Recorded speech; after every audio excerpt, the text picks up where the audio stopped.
Damian Brinkley is something of a superstar in the world of miracles. He's died and come back not once, but twice. He's written books, and he was the subject of a movie. But his story is not over. In fact, Damian Brinkley is just getting started.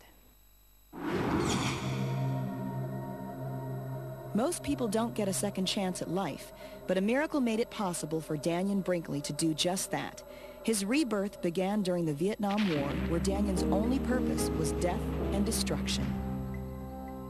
I was recruited into various intelligence organizations, hired to do jobs, much like we would do now in what we call clandestine or covert activities. In the Middle East, in the Far East, in Central and South America, where the everyday life was built with dealing with war and being shot at or destroying something or something destroying you. And so my entire mentality was to hit it hard, to move fast as lightning, to cover ground, to protect my people, to get the job done, and then to get out.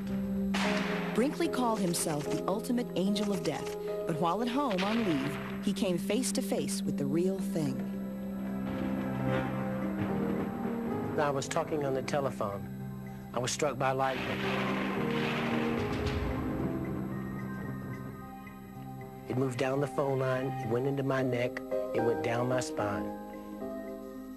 The impact welded the nails of the heels of my shoes to the nails in the floor, throws me in the air, suspends me in the air, and slams me back down, burning, on fire, not knowing where I am, not knowing what had happened, not knowing which way to go. Then all of a sudden, I'm in a blue-gray place floating, peaceful, wondrous. I was safe, and I knew something horrible had happened. A tunnel forms, and I move down this tunnel.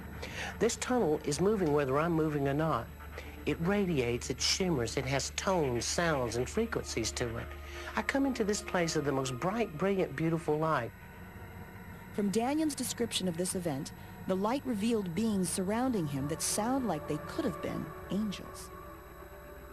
They're both ethereal and radiant, magnificent beings, but they're also as though they're friends. They're also as if they know you and you know them, and that you have met before, and that you've been close to each other before. And then I literally had a 360-degree panoramic life review. I saw everything I'd ever done. I literally became every event. This revelation was like Damian Brinkley's Judgment Day, in which he recounted all the events from his life and felt every emotion of every person he had ever met. I had to feel all the pain, all the anguish, the humiliation, and the suffering that I'd placed on so many people. Then the images running through Damian's mind went beyond his own life. He began to have visions of the future and warnings about it. I saw events. It was as though I was there. I was in the Middle East, I was in Russia, I was around nuclear explosions, and after I'd gone through the vision, then the beings told me that I had to return. I did not want to. The saddest moment I've ever had in my life was when they told me I would have to return. Brinkley's body was under a sheet in a hospital holding area. He had been legally dead for 28 minutes, but he was miraculously returned with a new purpose. I see the elevator doors open, and I see two guys step out of the elevators. As they move close to me, all of a sudden, I'm in my body. Air rushed in my lungs. And I started blowing on the sheet as fast as I could. Doctors quickly stabilized Brinkley, and his body began a slow, agonizing march to recovery. He was completely paralyzed for 6 days. It took him 2 years to walk again, and when he finally recovered, he found himself spiritually changed. When I died, what it felt like was from a place of total pain and a total horror to a place of bliss. You know, there is like a border that you cross from this world into the next world to regain and recapture your true spiritual self. Once you've experienced that, you change. Brinkley believes his miracle was a sign for him to help others face death. He wrote about his experience and became a best-selling author and lecturer.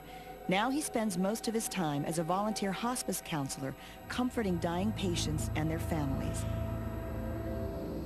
Incredibly, many of the visions Brinkley saw in his near-death experience came true. Increased tension in the Middle East, including the rise of the Ayatollah Khomeini.